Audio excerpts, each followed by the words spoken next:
Hello, everybody. Dumelang. Welcome back to another episode of Blooming But I Fly. Some of you have said to me in the comments, no, it's Blooming Butterfly. Whatever works for you, whatever is a life journey. Those of you who have not subscribed, one foot in, one foot out, please decide. Press the button, join us in our community, and let us engage. So today's guest, I am so excited. She is a phenomenal woman, and I am so delighted to have her with us today, where we're going to speak everything business, entrepreneurship, motherhood, and all things life. Her name is Khomotso Khoyana. Yes, Have I said that correctly? Correct. Yes. Correct, yeah. So, Khomotso, welcome to Blooming But I Fly. Thank you so much for having me, Hopelang. I'm excited to be here. I'm really honored. Yeah. And yeah, you know, you're one of my favorite people. So You're one of my people. really excited to be here today. So let me introduce you properly. Yeah. You're a wife, you're a mother, you're an entrepreneur, and you're the founder and owner of Redifine Beauty, nail, hair, and lash salon. Correct. Okay, I needed to get that right. If you guys were Correct. wondering where I do my nails, where Let's this see that gorgeous hair hair. comes from, and soon my lashes. This is the Yes. lady behind all of it. You know how many people come to me because I've got natural hair under this, for those of you guys that don't know. Yeah. How do you maintain your hair? Where do you go? And I tell them, this is where I go. I always tag, you post Yeah, me. no, always, yeah. Tell me about Redifine Beauty Salon. Tell me about it, the name, the concept behind it. How did it come to be? Yeah. So it was actually an accident. I'll call it a prophetic accident because I was trying to register the business and the Redefine with an E. If you know, our name is spelled Yes. Redefine with an I. So it's I. incorrect, but it's actually correct. Okay. So I was trying to register the business and I couldn't get that Redefine with an E. And then I decided to go with the I. But then later, while I was busy, obviously just registering the business and, and starting everything, I realized that that I was actually important because my business is about the self. It's about the woman, that we want to help you focus on you. We go through so much, we're doing so much, especially as women. And for me, it was to gift women with that moment with self. To give you that moment where you're just with yourself and, you're with your thoughts and you take time out for self, love on yourself. We call it a self-care moment, and that's what we want to gift women. So Redefine, the name came from that. But Redefine, obviously Redefine with the E was all about that, we want to also redefine beauty for women, that at every stage in your life, you get to define what beauty is. And for me, as a mom, at the time I was in corporate when I started the business, and as a wife, it's that there's so much that's happening in our lives, but also that at every stage in your life, you're a corporate girly, you are a new mom, you are a wife, you get to define for yourself what beauty is, because beauty is different. As a new corporate girly, you've just finished varsity and the corporate space, you're climbing the corporate ladder, beauty looks different for you at that point. When you become a mom, beauty is different, a new version of you is birthed. Then beauty is different then when you become a wife, So for me, it was that I want women to, I want the brand, the Redefine Beauty itself, to really help women define beauty for themselves and not necessarily subscribe to the normal standards of what beauty is. Yes, we do hair, nails, and lashes, but the business is bigger than that. Yeah. Sure. You've already started us in such beautiful conversations. Every time I'm in your space, we have these conversations. Always. Yeah, right? yeah. You were saying, I'm so nervous. I'm like, no, this is the conversations you and I have. And I love that idea of redefining your own beauty as a woman. Recently I posted about creating a space where the eye, what is the saying? Beauty is really in the eye of the beholder. And if I'm just understanding the conception of this for you is somebody defining that for themselves. For themselves. You don't subscribe to what other people say beauty is. And for me also, just as a plus size woman, I struggled with the concept of beauty growing up, and that's how I started doing my makeup. I started plaiting my own hair, because I wanted to fit in, and it was almost like an escape. Then only later to realize that actually, whether I do makeup, whether I do my hair or I don't, whatever I do, I get to define for myself what beauty is. And it's not necessarily doing your nails, but maybe it's just time to self, so you happen to take time to self while doing your nails, while doing your hair, but maybe beauty is just that I gift myself a self-care moment. Right. Yeah. you've taken us there, so we're gonna go there. You started deep because you have depth, so I'm just gonna be led by you. Um, a lot of women struggle with this, you know. I mean, one of the things I was going to ask you is, being in the beauty industry, what do you recognize a lot of us as women struggling with? You know, you encounter a lot of people in and out of your space. Yeah. And like I'm saying, we have these chats, so you engage with a lot of people. What do you experience or observe women struggling with? Yeah. So outside of the normal beauty stuff, you know, I mean, obviously when they come in, they're coming in with a challenge where, you know, we help women grow their natural nails. Yeah. We take care of natural hair. So already women come in with that frustration. And obviously they're seeing what we're doing and they come in with that, listen, I've been doing my nails somewhere and I'm really struggling. My nails are, you know, people are overfiling my nails and they're breaking and they're not healthy. And for us, a very big thing is, before we think of what product to put on you, it's the health of your treatments, your nails, your hair, whatever the case may be. But outside of that, so women step into our space, and the conversations then that I then begin to have with women is that I see that a lot of women are struggling with the concept of purpose. Okay. Yeah, so I find a lot of women will, you know, I remember having one conversation with one of my clients who actually said, I'm like in between, you know, she's a corporate girly, and like, I think she's an accountant, and she said, there's this thing that I really want to do. Didn't tell me what it is, but she's like, there's this thing that I really want to do, and I'm not sure what to do, you know, and I find that a lot of people struggle with the concept of what purpose is, and how to pursue what they want to do, you know, and the fear of failure. I think a lot of people struggle with the fear of failure. And I think because my story is that I stepped out of corporate, and after many years being in corporate into entrepreneurship, I think that's why those are the conversations that we will genuinely have in the salon. And so I think that's one thing that I really find that a lot of women struggle with outside of beauty. I mean, we're there, like I say, that this Redifine Beauty, and that's what it is, that we come in, we do your nails and so on, but you know, there's so much beauty that comes out of an appointment. That's not just, oh, I've done my nails, because girls will get up and say, oh my God, I love my nails. What a beautiful conversation we had. Oh my God, you spoke so much into my life, and you have no idea. Like, we'll have a conversation and somebody will say, you have no idea what you've just done for me. Like, what you're speaking, I'll just tell my story. Literally just, and I mean, that's all I have. I've got my story, my narrative, you know, and you'll hear somebody say, like, what you're saying right now, you have no idea what you're doing for me. Like, you have no idea how you're freeing me, you know. So I think that's what I find, like, that's the main thing. And maybe it's my client base and my, you know, the girls that come to my salon, but generally these are women that are in that space where they've either just started work and they're not sure, is this where I want to be, but I also love this thing, you know, I feel like I want to branch out, but should I do it fully, or should I, you know, or should I like side hustle? And those are the conversations that we genuinely have. We have a lot of conversation also about God. Obviously the women that do book my salon, they follow me and they see, you know, what a deep relationship I have with God. So a lot of people will come in and will chat about that, you know, just, you know, what has been your journey with God and what's keeping you going. And those conversations tell me that people are looking to draw strength. People are you know, struggling with certain things, and they're just looking for that person that's going to say, you know what, you can do it. You can do it. Yeah. Let me tell you, and I mean this from the bottom of my heart. Yeah. The conversations we've had in your salon, my whole life is in that. I know. That's 6 hours. That's you'll 6 be with hours. Your staff know all my ins and out my business. I don't even feel shy anymore. I just tell you. Yeah. I'm actually getting goosebumps. Sure. It's true. Yeah. Right? Yeah. And this podcast got birthed through one of those conversations. I remember, I even said to you, I think it was last year. It was last year.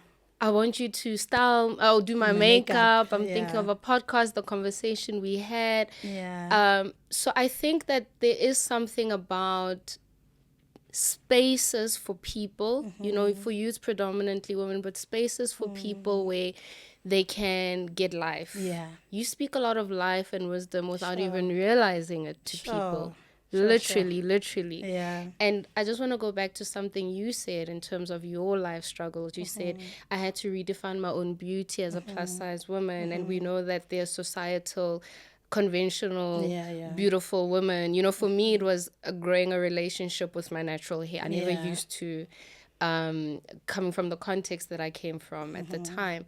So you used your struggles to find your purpose, Yeah. from what I'm hearing. And you're finding that a lot of women are struggling to interlink to those sort of two interlink the two. or action out, Yeah. even those that Yeah. have come to find out what that is. Yeah. And I think that's the biggest thing. Just that fear of stepping out is what I see a lot of people struggle with. And I don't think it's necessarily even the fear of stepping out. I think it's the fear of the unknown. The unknown. Yeah, it's that fear of failing. You know, I think I've done an interview before and I spoke about that, and I speak a lot about that also on my platforms, that the worst thing you'll encounter is not necessarily the fear, but it's the fear of failing that they're afraid of. It's not necessarily the failing.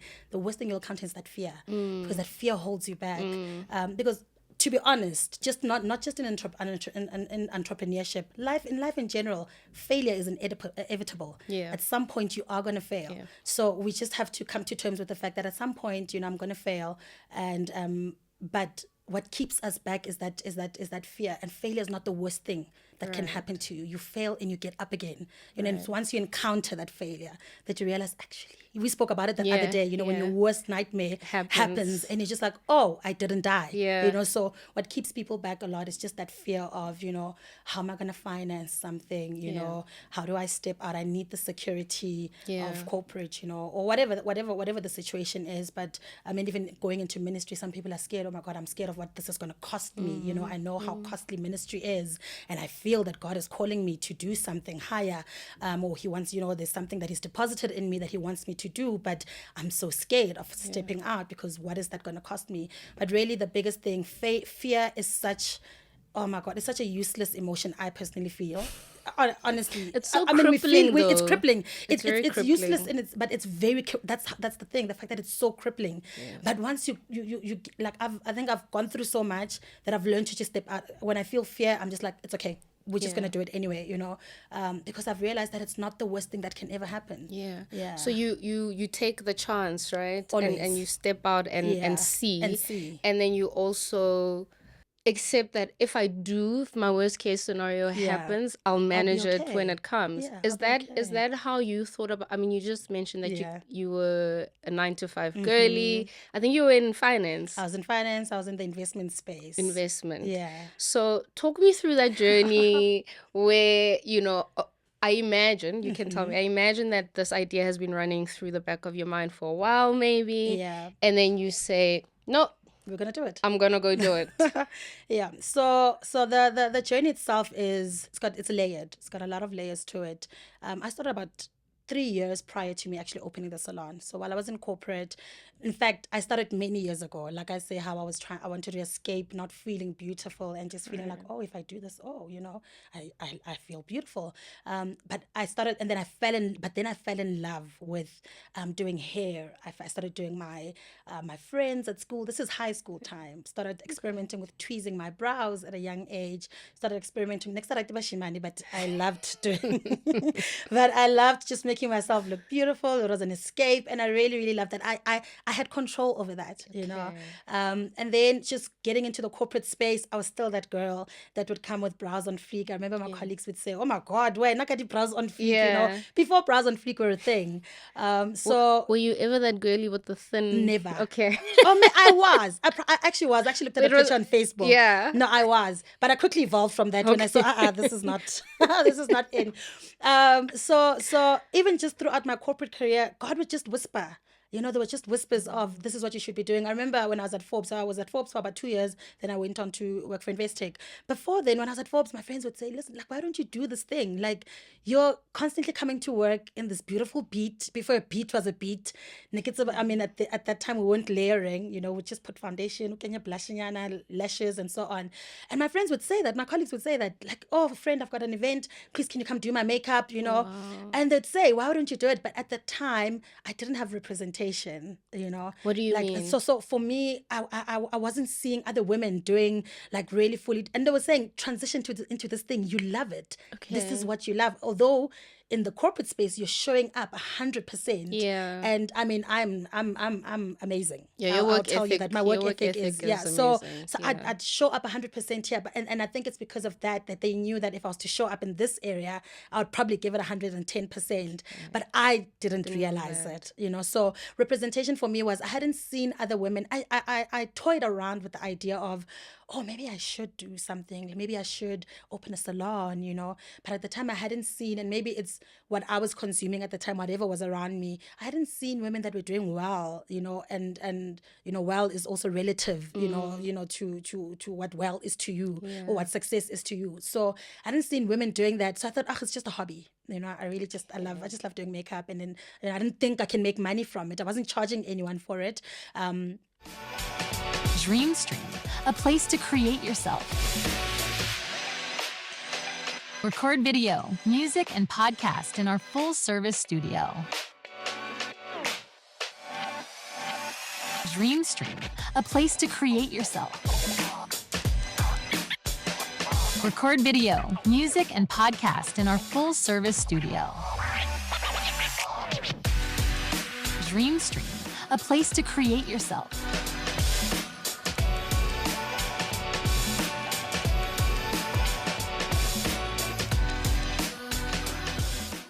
And hair and lashes, all these things. But anyway, so God would just whisper throughout my corporate career. Then I went on to work for Investec. Then when I was at Investec, which is now 91, it was Investec Asset Management. And then when I was there, maybe 5 years in, I started to have a certain craving. And it was a craving for something that's more than what I was doing. As much as I was great at what I was doing, I worked with an amazing team, had amazing managers. I mean, it was, and I was making a good living. But I felt that I had craved something. God just deposited something in me, and I just couldn't keep quiet. I couldn't ignore it anymore. And I just had this craving of something higher, something better, something different, something fulfilling. And I had no language. And I think at the time we didn't have language for these things. We didn't know. You just know that you're not satisfied. There's just this satisfaction within you, but you're happy. You're fine. So what's missing, you know? And I really started to have that conversation with God. And that's where the journey began, where I said, Lord, I need direction. So I definitely know that I'm yearning for something that'll give me a sense of fulfillment. And I know this is not it. This is my job and I love it. But there's a work that you have for me. And I really define work and a job differently. You know, work is like the purpose, you know. And I just knew that there was something that that he needed me to do. And I remember there was a friend of mine who had just done an NLP course, linguistic programming course, and she was like, what you call, I think she was training as well, and would do like free training sessions with her, or free consultations with her. Then she said, let's have a chat, you know, let's see, because in conversation I'd say, friend, I'm just like, I'm not sure what's happening, but I'm just not happy, you know, but I'm happy. You know. We had a conversation, and that would be basically my turning point, you know. In that consultation, I remember I was confronted with myself, you know, and that's what that was for me. So she didn't tell me what to do. She asked me, what do you love? Okay, let's forget your this big picture of fulfillment and purpose, and what is the one thing, if you didn't have to depend on something for money, because you've got money, you're working, right? Right. So if you didn't have to depend on something for money, what would you do? And beauty was that it was what it was, you know, because she said, what is, and how you know is, what is the thing that you used to do growing up that you really loved, that really made you happy? Khomotso. Wow. Yeah, Okay. so that's how the dots connect. Yeah. Then I was like, it's beauty. And then like, and because I was in prayer, so all of it they all work together. Yeah. So you can't have that consultation like that, or speak to people. Then when you're in your private space, you're quiet and you're complaining. Yeah. So one thing I knew, complacency cannot be my portion. And I felt that I was complaining, and I knew that in that space, I'm not going to receive it. Complacency cannot be my portion. I knew that if I'm complaining too much, I'm not going to receive and hear what it is and get direction of what I need to do. So she was very pivotal. Like, she was very instrumental. Like, I could say, look at what English word to use, but she was big on just really helping me to direct, you know, where I was. So then beauty was the thing. Then I went in conversation with God. Okay, so I have this thing that's beauty that I really love. And then in all my life, you can even call me Mas Chaba. All my life, I've been in every space that I'm in, whether it be in church or at work. I've always been that person that people rotate towards, especially women, you know. Loko msebenzing, I always say this, loko msebenzing, I was almost like, my desk was like a little therapy session, you know. Every morning somebody would text me, friend, I need to chat, I need to offload, I had such a difficult day, you know. So then I had to really, when I say I was confronted with myself, is that I had to look inwardly. What is the thing that I used to love? What made me happy? All things equal, what made me happy? Okay. Then I also, while I was thinking about those things, what are the things that I love? I knew that I loved speaking into women. I knew that I enjoyed, you know, being that person that people can offload on and leave feeling so light, you know. And then that's how the two connected. And beauty, which is the doing the nice, looking beautiful and so on, was a passion. It's something that I love to do. And then, but what I was yearning for was not necessarily passion. I was yearning for purpose. So Yeah. Yeah. so that the passion, then the purpose was the women. So beauty then connected me to these women, and the journey is unfolding, I guess. Yeah. Sure. I don't even think I answered your question of You how did. how do I then step out? No, you did. Yeah. You did in so many ways. And you know, when you say you are the woman that women would gravitate towards, and they would feel like your desk was a therapy session, I feel like I'm in a therapy session with you now, because I'm reflecting on my life as you are speaking. Sure, wow. And you know, some of the things that stand out for me, you said, I didn't have the word for it. Yeah. And the word you were searching for is purpose. Yeah. So many of us search for purpose. So many people that come into my room are searching for purpose, and they don't have the word purpose in their vocabulary. They don't know what it is. We that attach unhappiness, it to so many things. other things.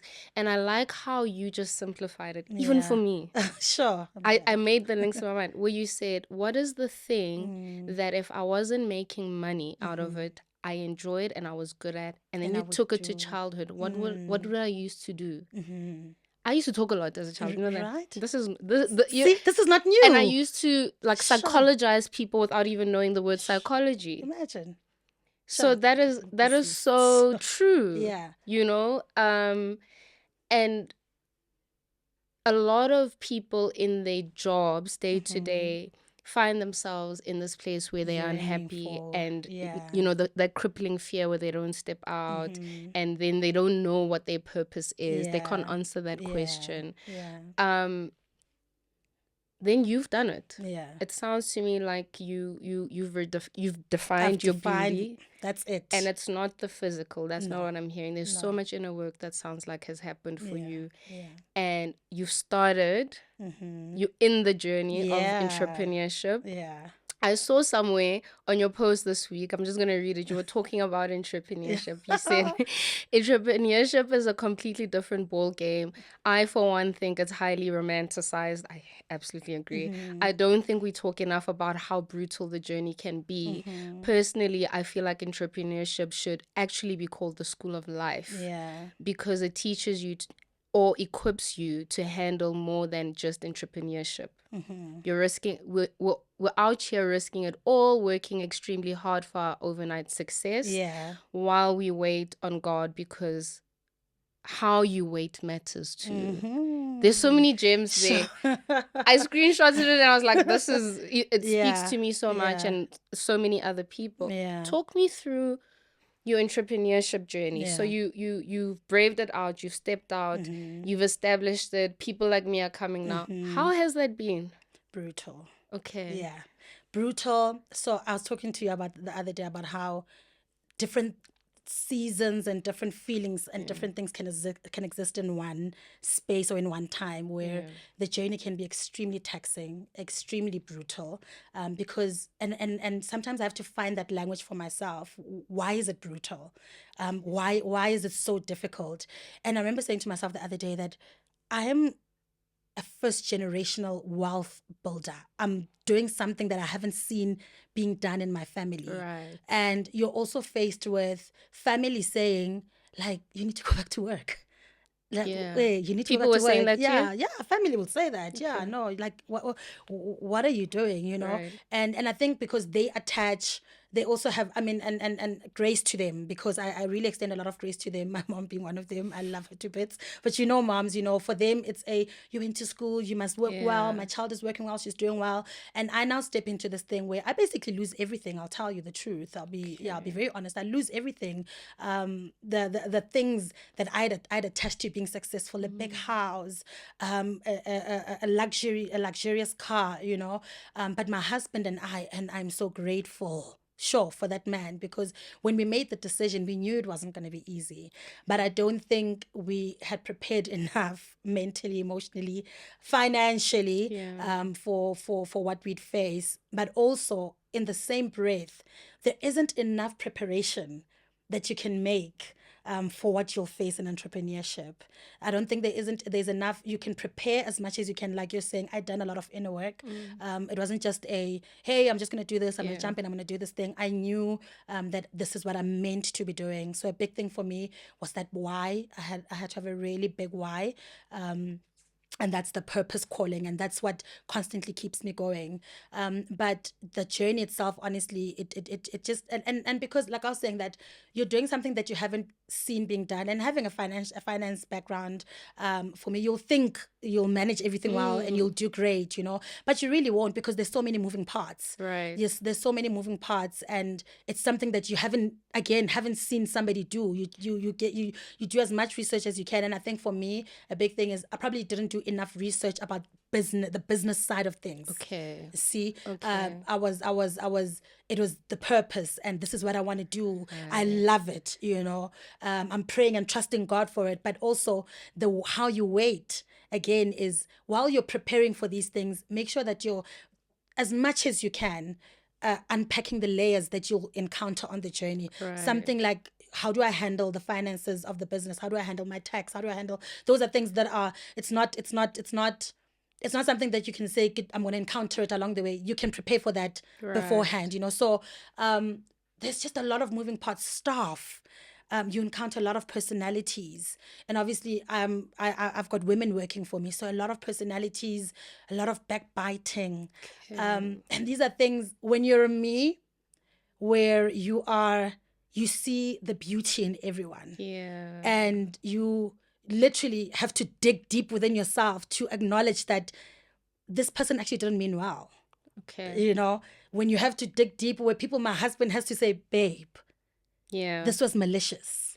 Okay. And you have to accept that this was malicious, you know. Yeah.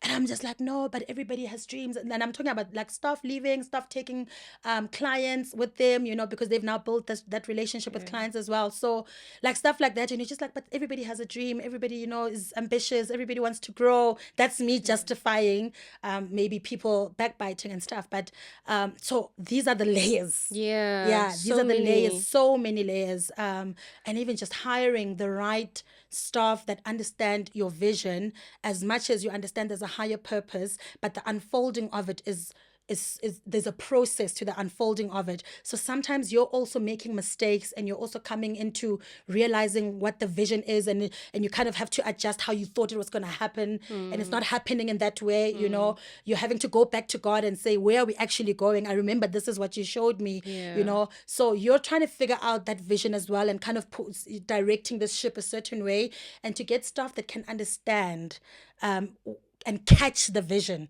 you know. Sure. But it's that gray line where you're also figuring it out, so you're expecting people to also catch that thing. So many layers. Sure. Many Yeah. layers. So when you sit and you're like, yeah, Kitseni, Yeah. I'm with you. I'm within. So you can find yourself feeling very overwhelmed.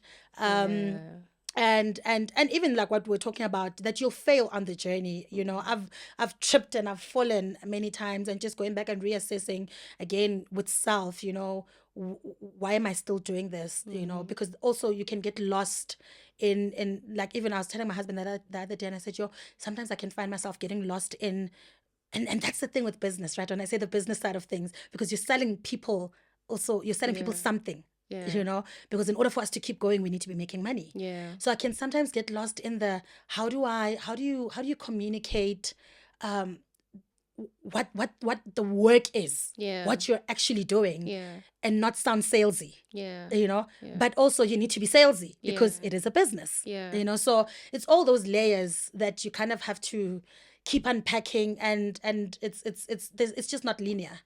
It isn't. I wanna get into some of the layers that Yeah. caught my attention. There's so much there.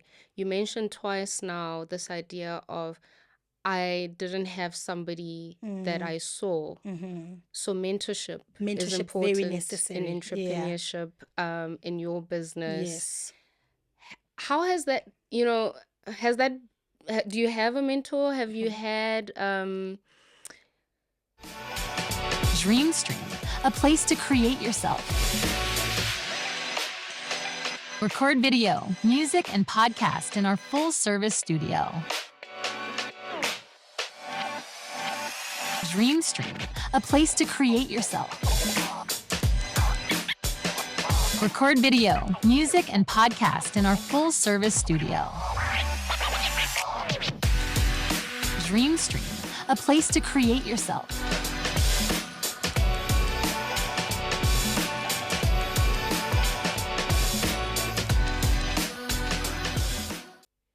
do you find that in your business people are open to sharing knowledge? A lot of us, especially, black people, don't we often are the first to do something. Yeah. Because our parents, we come from a generation of parents who you went to school, you worked, and they raised us that way. That's how why they raised us. that's Yeah, why family will be like, your difficult mom, for them to understand. yes, that's why your mom will be like, like, go back to the 9 to 5. What is the selling Yeah. of the house? How has your community in your field received you? Have you found mentors? Do you find that people are open with resources? You were talking about you come from a financial background, but you maybe underestimated the business behind it, and we don't know the business and we behind it. don't. Yeah. Are people willing to teach? Yeah. So I think what's important also is, are you reaching out to people? Okay. Right. And that's another thing. When I say it's layered, you can get stuck in that bubble. And I think for the last 2 years, I got bubble myself of stuck not reaching of out. not reaching out Okay. and trying to figure it out by yourself. Right. I think for the last 2 years, I got myself stuck in that bubble of I'll figure it out. What I'll was do that? it. I don't know. I don't know if it's is it wanting to have control and not wanting to let somebody into this little baby of yours, Somebody once said, don't be emotionally attached to business. I remember where I heard that. Somebody said, don't be emotionally attached to business because it can be this little baby that you feel like you want to figure it out. You want to do everything yourself.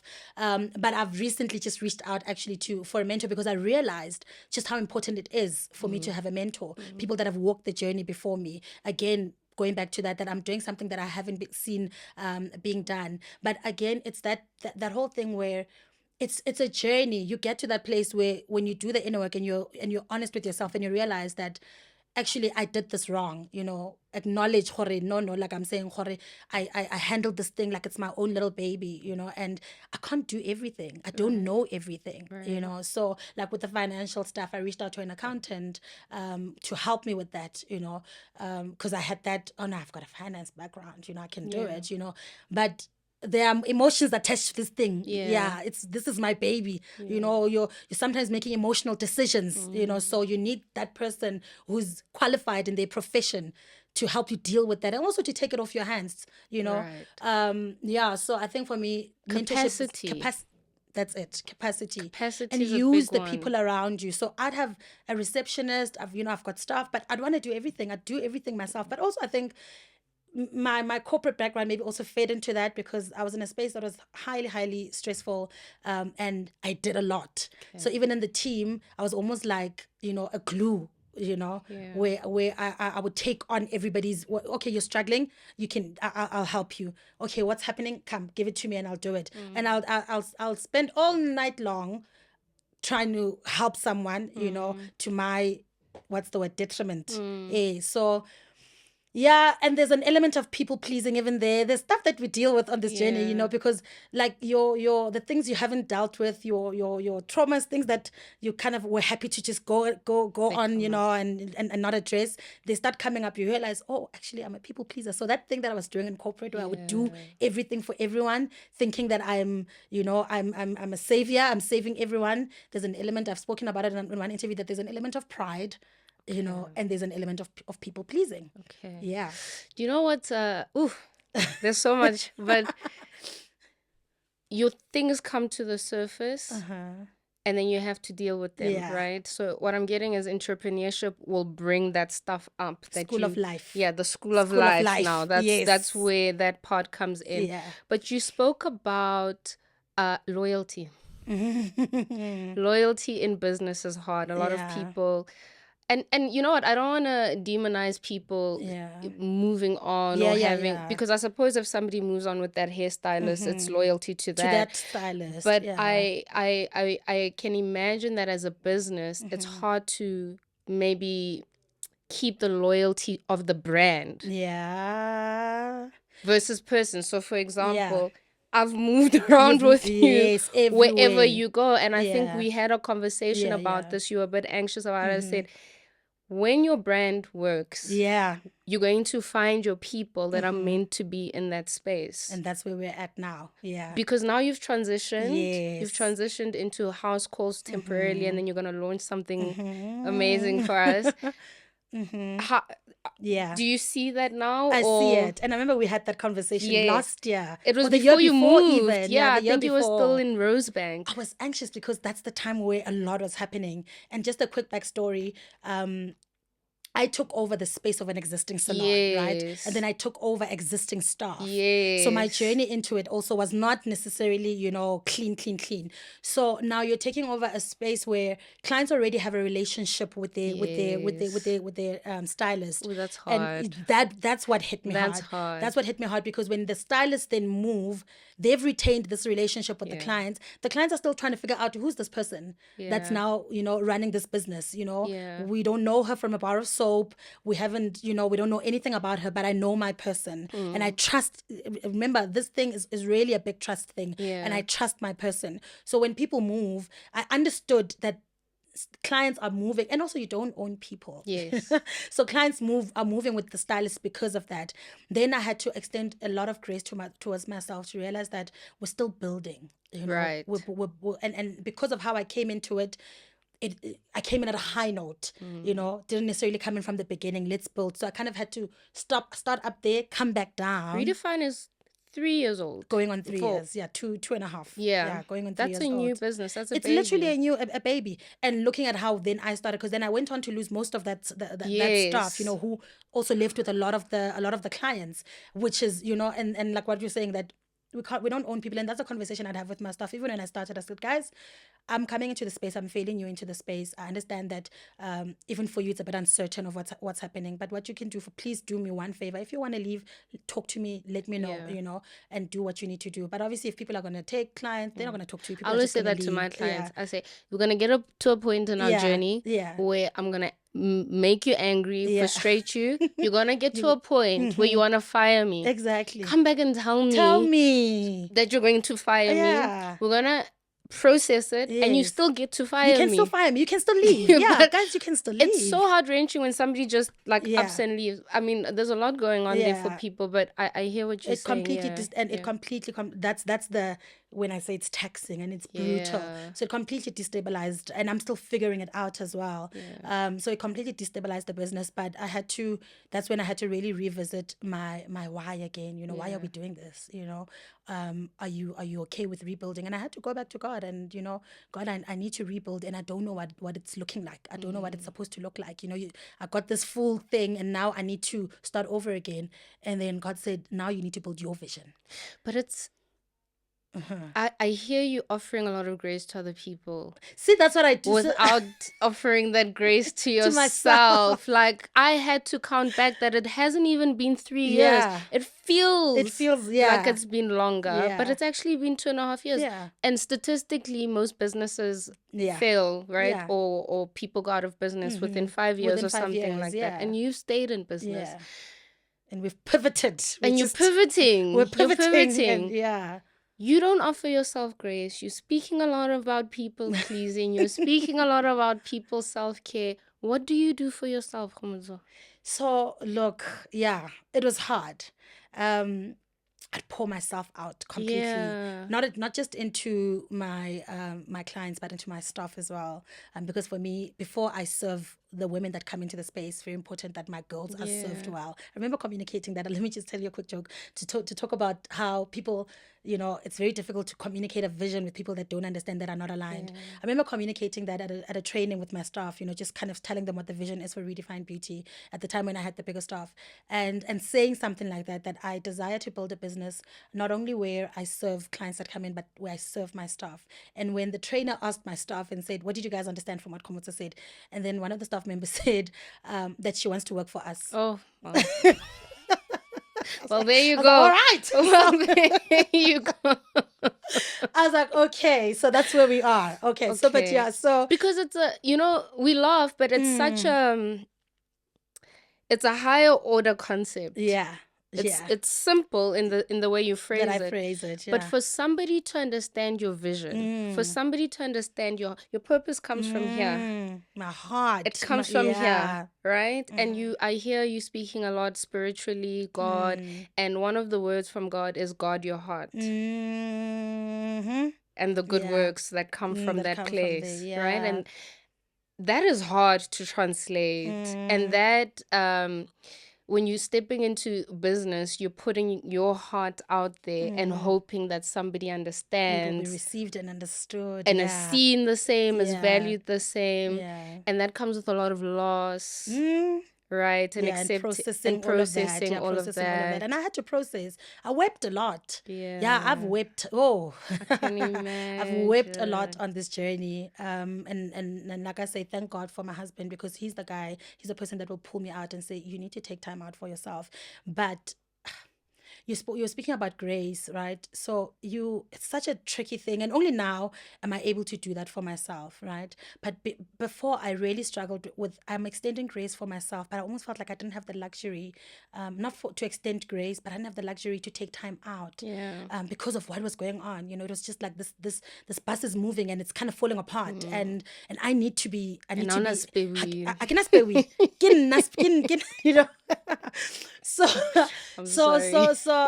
at the time it was really difficult to pull myself out, you know, and process everything, you know. I'd cry and weep the night before, and I must show up the following day, show up to either an empty chair. I remember when one of my staff members left, we had a fully booked day the following day, and we came in and everybody cancelled.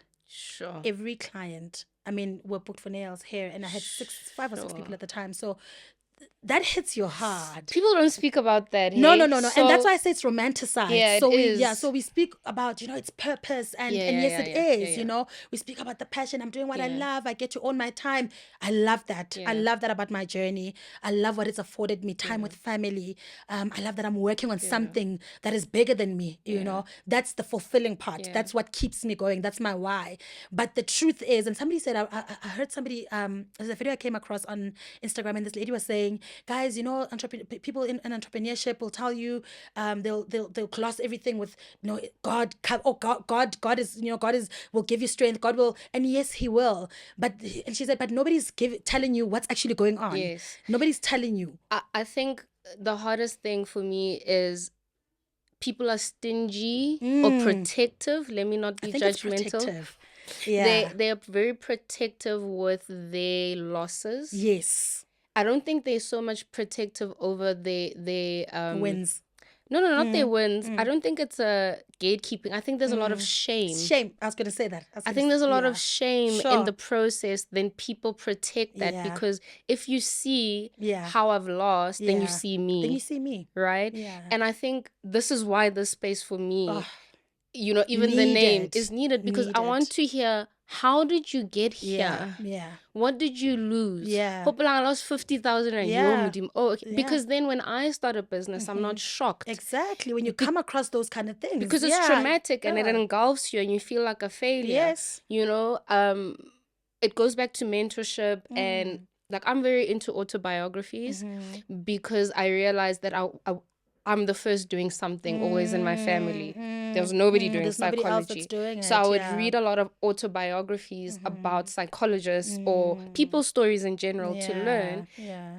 because you can you can get engulfed by that trauma of Yeah. I don't even know what failure looks like. So this is normal. Now you're encountering this thing and you don't know what it Oh, looks. it takes like about 5 years to build a practice. Yeah.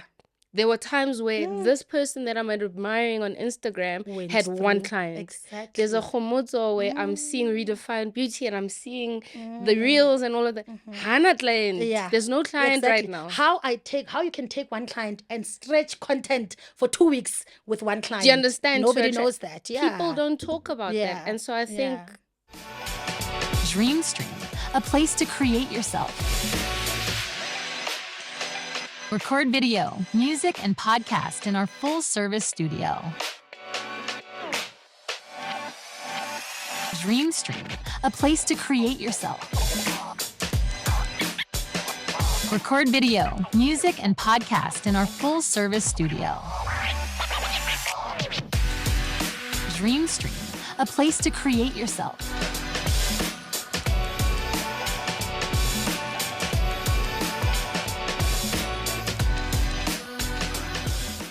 that's important even for us who maybe are in spaces where we put ourselves out there, to be honest. To be honest about it, yeah. And I think it's so important that you say that. I remember I've said that before, and that's one of my, I don't know if it's a mantra or what, but that do not attach shame to your journey.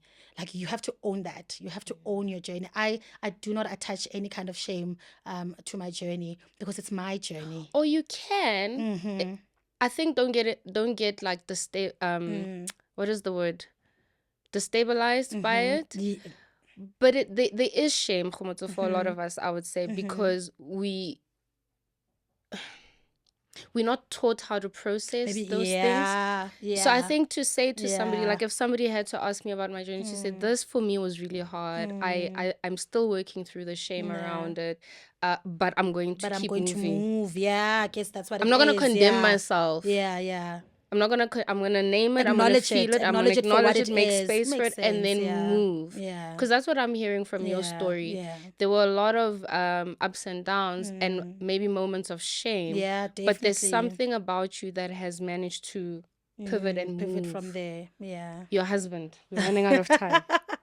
I want to speak about this rock in your life. This You got human married being. young. I was married young. At what age? 25. Okay. It's not young, It's not though. young. But we've been together for almost 15 years now. Wow. Yeah. Oh, wow. Yeah, married for 9. We're 9 years this year. Man, what a human being. He sounds like a... What he a sounds human like being. Let me tell you, moments where I felt like, okay, we'll keep this thing running, but we're gonna have to go back to corporate maybe, and kind of balance everything out. He was like, that's not the answer. That is not the purpose. That's not the purpose. That's not what God said. He had a conversation with my mom, and he said, Mom, you need to stop telling Khomotso to go back to work. God goosebumps. Sure. And he said, and he said, God wants to birth something so big through Redifine, and it has to go through the process. And you have to allow it. My mom is a pastor, so she understands that language. So, and she really respects him. She calls him her firstborn. I'm her firstborn. So she really, really respects him. And he said, you need to stop telling her that because you're destabilizing her. And how did you find this man? Where did you find this in church, girl? No, in church, a lot of people go to church and they find a lot of problematic we were serving human together. beings. So we're serving together. We're still serving together in the worship team. He's gone on to be a junior pastor now in church. Yeah. But yeah, we're serving together in church, and we did everything together in church. But you know what? Okay, talking about the steps, there really are a lot of women who struggle to find the right partner, whatever that means to them. Yeah. What is marriage and what is not marriage? Because I think we romanticize marriage. Yeah. And I'm always intrigued by people who've been in long marriages that I perceive as healthy, and because people can be married for long and it's like, no, thank you. Healthy, yeah. But what is marriage and what is not marriage? I don't know if I can define what is not marriage, right? Okay. But marriage is a big death to self. Yeah. Not death to who you are, Right. not death to your purposes, because you're there to build each other and to fan each other's flames, right? But a death to selfishness. My husband, I remember, spoke about it once as well, that I speak about it a lot, that he's the most, I thought I was selfless. He's the most selfless person I've ever met, that I started to see that I'm selfish. And You, the people pleaser who me, gives. yes. Yeah, but remember, it's the ones that are closest to us, that will see us, So I started to realize that I'm actually quite selfish, Sure. And so marriage for me has been, if I can say anything, has been such a big death to self. In moments where he's disappointed me, because he's going to disappoint me, in moments where I've disappointed him, he's shown me so much grace that I would reflect on myself if I'm extending the same kind of grace to him. So it's another school of learning. You're again are learning so much about yourself, almost like an unraveling or so. You unravel the things that you thought, I always thought I was going to be a great wife. So I thought I was born to be a wife, and I am. I love it. I love being a wife. I love being a mom. And I had it figured out that I'm going to be a great mom. I'm going to be a great wife. And it's almost like a reflection. So I saw myself reflected when I saw how he's come into it, and he comes from a completely different background. I come from, well, we're both raised. I was raised by a widow. He was raised by a single mom. But I come from that family setup where I had my mom and my dad. Kind of like I'll call it a stable, in very big inverted commas, family setup. And he comes from, he didn't have his dad for the longest time, and he was raised by a single mom who really struggled through life to get them, to give them the life that they had. So. But what he brought into marriage, you'd think that he saw it modeled somewhere. That is so interesting. Very, very. That's so hopeful, sure, actually, for a lot of South Africans as thought well. Process and how he processes things. The other day, last year sometime, I don't know what we're going through, and he said, can I just get a little bit of compassion? Because he gives a lot of compassion, no matter what's going on. If we're, listen, guys, marriage, it's not sunshine and roses. It's another thing that can be highly romanticized. It's work. Like anything else in life, it's work. That success that you're looking for, you must work hard. That beautiful marriage that you're looking for, you must work hard. Everything is work. Everything is work. So, but we work for those, for the beauty that comes out of it, this collateral beauty, as much as it can be challenging, but there's so much beauty that comes out of it, and it gets sweeter with time. Yeah. It gets sweeter. I say it's hopeful for a lot of South Africans because we have a high rate of single-headed households, and you can feel like if I don't have something modeled, I can't become something, or I can't get something out of somebody, that came from that environment. So that is such a beautiful story. Sure. We can go on forever. I know. And our time is up. Oh my God. There was so much I wanted to ask you, but this tells me that you're coming back. No, definitely. You're going to have to come back. I'm going to save these questions. I didn't even touch this thing. Really? No, because this is what we do. This is what you and I do. But we have a tradition here. Okay. Where I'm going to ask you to just trust me for 2 minutes. And I'm going to ask you to close your eyes. All right. Take a deep breath and close your eyes. And I want you to tune into your 5 senses. I want you to just see the images in your mind, pay attention to what you're hearing, what you can smell, what you can taste in your mouth. I know you just had coffee, and what you can touch. And I want you for 30 seconds to just think out loud with me. Think blooming, but I fly. Khomotso, blooming, but I fly. What comes out for you? What's next for you? I see growth. I see more challenges. More challenges, but I see myself, if I'm going to be exact, I see myself traveling in different provinces, working this thing. I see a very present mom. I see Redifine Beauty becoming a fountain from which women drink from. Sure, getting emotional. I see my business impacting women from underprivileged backgrounds. I see us being the change that we want to bring. I see God elevating me in different spaces. I see what is deposited in me flourishing. Sure. Yeah. Sure. Yeah. Getting so emotional. Yeah. Okay. Lots of growth. Lots and lots of growth. Yeah. I'm like in a garden or something, but I see lots of growth. Lots of growth. Yeah. Okay. Sure. Thank you, Khomotso. Sure. Yeah. Yeah. Thank you. Woo, Lots of now I'm gonna life. get emotional. Thank you so Thank you much. for having me. Thank Sure. you. Thank you so much for having me. This was such a nourishing and insightful conversation. Thank you. I don't need to say more, guys. I will see you guys next time. Thank you for tuning in. I hope that you will enjoy just reflecting on your own experiences. And yeah, looking forward to the comments. Cheers. Bye.